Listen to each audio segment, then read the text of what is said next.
And with fears mounting over a potential trade war, South Korea's top economic policymaker says Seoul will convey its concerns on the current trade frictions to the U.S. and other countries at a meeting of G20 nations later this month. For more, our Kim Hyesung reports.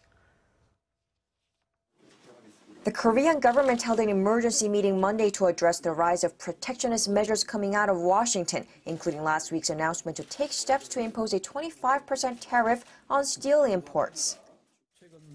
We are very aware of the recent developments in the overseas trade environment. We will closely examine the possibility of growing conflict in global trade, its impact on Korea's exports and the global economy, and address external risks swiftly.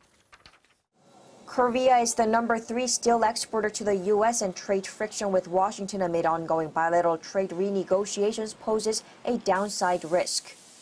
The IMF and the World Trade Organization have raised concerns about Trump's tariffs proposal on steel and aluminum, and major U.S. trading partners like Canada, the EU, and China have already responded, saying they will consider retaliatory actions, raising fears of a possible trade war.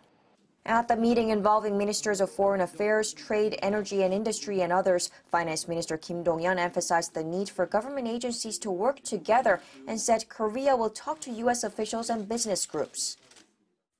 At the G20 meeting of finance ministers and central bankers in March, we will convey our concerns about the trade frictions with the U.S. and other countries through bilateral meetings. Kim added the government will work closely with local businesses and focus on a strategy of diversifying the nation's exports and investment, including strengthening trade ties with Southeast Asian countries. Kim Hyesung, Arirang News.